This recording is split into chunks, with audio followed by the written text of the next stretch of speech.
सतयुग में विदर्भ नगरी में शेनजीत नामक राजा हुए थे। वे ऋषियों के समान थे। उन्हीं के राज में एक कृषक सुमित्र था। उसकी पत्नी जयश्री अत्यंत पतिव्रता थी।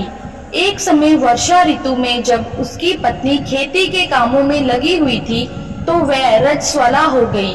उसको रजस्वला होने का पता लग गया, फिर भी वह घर के कामों में लगी रही। कुछ समय बाद वह दोनों स्त्री पुरुष अपनी अपनी आयु भोगकर मृत्यु को प्राप्त हुए। जयश्री तो कुतिया बनी और सुमित्र को रजस्वला स्त्री के संपर्क में आने के कारण बैल की योनि मिली, क्योंकि ऋतु दोष के अतिरिक्त इन दोनों का कोई अपराध नहीं था। इसी कारण इन दोनों को अपने पूर्व जन्म का समस्त विवरण याद रहा। वे दोनों कुतिया और बैल के रूप में उसी नगर में अपने बेटे सुचित्र के यहाँ रहने लगे। धर्मात्मा सुचित्र अपने अतिथियों का पूर्ण सत्कार करता था।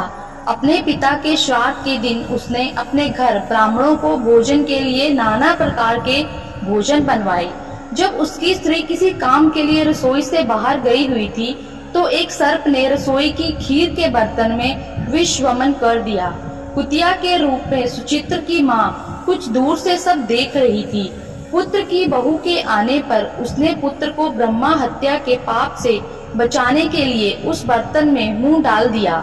सुचित्र की पत्नी चंद्रवती से कुतिया का यह कृत्य देखा ना गया और उसने चूल्हे में से जलती लकड़ी निकालकर कुतिया को मारी।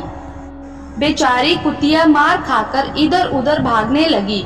चौके में जो जूठन आदि बची रहती थी वह सब सुचित्र की बहू उस कुतिया को डाल देती थी, लेकिन क्रोध के कारण उसने वह भी बाहर फिकवा दी। सब खाने का सामान फिकवाकर बर्तन साफ करके दोबारा खाना बनाकर ब्राह्मणों को खिलाया।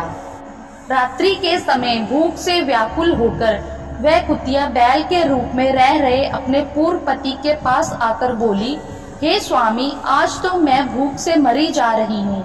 वैसे तो मेरा पुत्र मुझे रोज खाने को देता था, लेकिन आज मुझे कुछ नहीं मिला। सांप के विष वाले खीर के बर्तन को अनेक ब्रह्मा हत्या के भय से छूकर उनके ना खाने योग्य कर दिया। इसी कारण उसकी बहू ने मुझे बहुत मारा और खाने को कुछ भी नहीं दिया।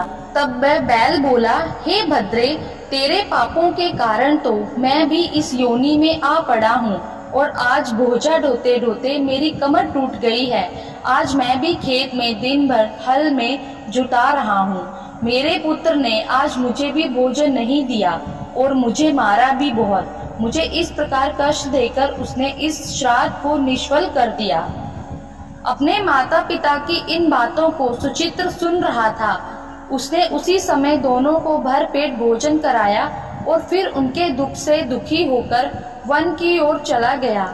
वन में जाकर ऋषियों से पूछा कि मेरे माता पिता किन कर्मों के कारण इन नीची योनियों को प्राप्त हुए हैं और अब किस प्रकार से इनको छुटकारा मिल सकता है।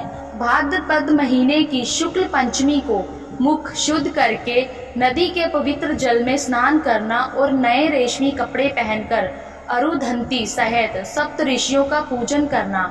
इतना सुनकर सुचित्र अपने घर लौट आया और अपनी पत्नी सहित विधि विधान से पूजा व्रत किया। उसके पुण्य से माता पिता दोनों पशु योनियों से छूट गए।